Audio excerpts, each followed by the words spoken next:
Steve, you said you felt good going into this game. Did you think this was just an energy level situation? Was a loss of confidence? Just generally, what would you explain? I didn't like our first half with the turnovers. I think we had 10, and that's the key to the whole series is our ball security. And so the 10 turnovers in the first half got us off to a rough start. With that said, we're down 2 going into the fourth. And I thought the key play was the 4-point play to start the quarter. And that's on us as a staff. We've got to be, we got to make sure they're matched up. And, they just threw it. We didn't guard VanVleet. They threw it up the floor, and he knocks it down and gets the free throw. And it felt like a game-changing play because, it's, like I said, 2-point game. We're right where we need to be despite not having played very well and turned it over quite a bit. Steve, do you see a common thread or commonality with the turnovers? That's such a big issue. Is there something that's similar between them? Or? We have the 3 wins in this series. We're averaging, I think, 10 or 11 turnovers. So it's just we're in a rush. We got to slow down a little bit. With that being said, I mean, there was the 4-point play, but I think you guys missed like 14 of 15 shots in the fourth quarter. What happened offensively, would you say, during that stretch? Well, they were in a zone. They played Adams quite a bit, and he's at the center of that zone, kind of a 2-1-2. I thought we got some good looks against the zone. But then once they pulled away by 10 or 12, it was easier for them to run us off the line. We had a lot of openings, but they were using their length to run us off the 3-point line, knowing that we had to make threes to get back in it. And I thought they did a good job of kind of running us off the line and keeping us from, knocking down threes to get us back in the game. It would kind of seem outside looking in that you guys, your issues are not being able to solve this zone, but from some of your answers, it sounds like you feel okay about what you're getting against it. I mean, like, do you go to Game 7, believing that, you can, like, how much change do you think is needed against the zone or not? How much change? Yeah, how you're attacking it, personnel, whatever. Yeah, I mean, it's, playing zone offense is really about getting the ball to open space and then filling behind the play and moving the ball. And like I said, we've had a lot of good zone possessions in this series. And I thought we had some tonight, but,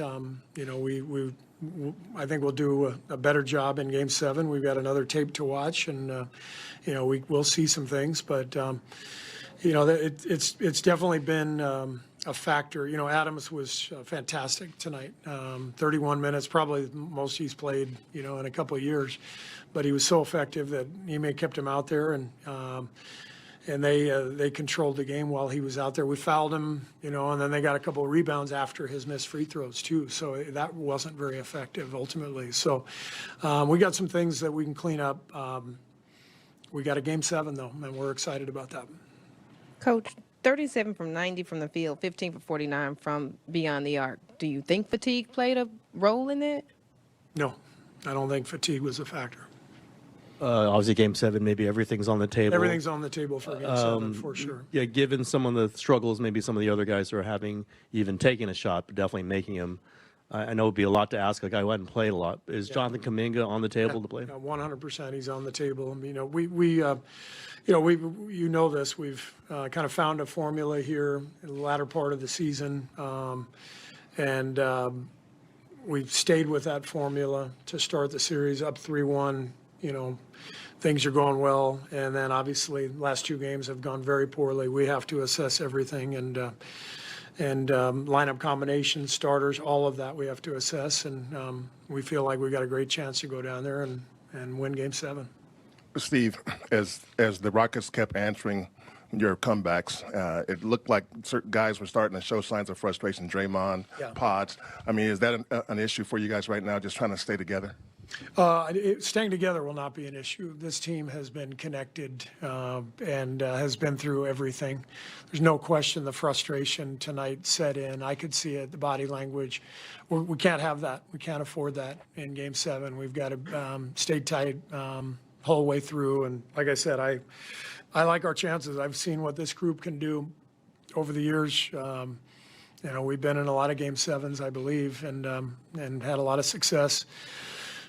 Jimmy Butler is Jimmy Butler. I mean, he's been in, all of these games and is one of the, clutch performers in the league. So we'll get ready. We'll regroup and be ready to roll. VanVleet has been super hot past few games. Yeah. What have you seen defensively against him, and what could you guys change to? Well, we started Gary because of Fred. In the last 2 games, he was 12 for 18 from 3. Tonight, I got hot again, 6 for 9. Tonight, it felt like offensive boards and kickouts. I thought we handled the pick and roll stuff much better than last game, and so it didn't feel like he was getting his threes on, on pick and roll action. It was more, second chance opportunities. They got some offensive boards, kicked it out. He had 19 points off second chance. I think he had a couple threes off those. Steve, you've played 5 Game 7s in the Steph era, I think 4 of them with you. Anything from those games that you can use as sort of lessons and reminders? And it's pretty quick turnaround after 2 disappointing losses. Yeah. What's the challenge in sort of mentally recharging in 48 hours for your season's on the line? That's the goal. That's the key, right? Starts right now. Players, getting hydrated and getting their rest tonight, and coaches figuring out, what our adjustments will be, and we'll get on the plane tomorrow and we'll be ready to go. I can tell you, our guys are going to be excited, and as I said, I have every confidence that they can get this done. And can you describe briefly sort of how the vibe's different in Game 7? I mean, there's obviously intensity through all these series, but when it gets to Game 7, what's that like? It just feels slower. It feels like most Game 7s are kind of rock fights. There's a different vibe. There's a nervous vibe with the home crowd, and there's just a sense of, all right, we're finally here. It's been 2 weeks, and both teams throwing haymakers at each other and all that, and it's why people love watching them at home. Game 7s are special, and they're fun to be a part of. Quentin had, I think, 5 fouls in 17 minutes. It seemed like they were kind of going at him a little bit. How difficult are you seeing this series kind of become for him in the way that they're kind of attacking him? Yeah, I thought he handled himself pretty well defensively in the first half. Second half, he got the 2 fouls, I think late third, early fourth, where he came over to help. He was a half step late, and he got the blocking calls. And so we'll watch the tape, and we'll try to help him out on that. But Quentin's been great for us. This second half of the season, and a very important player for us. And I won't hesitate to put him out there in Game 7 if I think that's the right call. Steve, you told us why you went to Gary to control Fred. Yeah. Offensively, with Gary and Draymond being out there together, potentially some spacing issues, how do you think that unit looked? Well, that's the equation for us. We have to make these decisions. Every coach has to make decisions based on, offense, defense. Gary has shot it really well. I think coming into tonight, he was 45% from 3. He's been making the corner 3 in this series. So we felt like the gamble was worth it to put him on Fred. And, we knew that, taking Brandon out would hurt us a little bit in terms of flow and playmaking. But that was the gamble we took. I don't think it hurt us too badly, but Fred got going anyway. And so in the end, we have to reassess that one and other decisions as well. Steve, Draymond and Steph have played in 5 of these games each, and then Jimmy has 4. And then on the other side, Game 7s. Game 7s. The other side, they have 4 guys that have played a combined total of 10 Game 7s.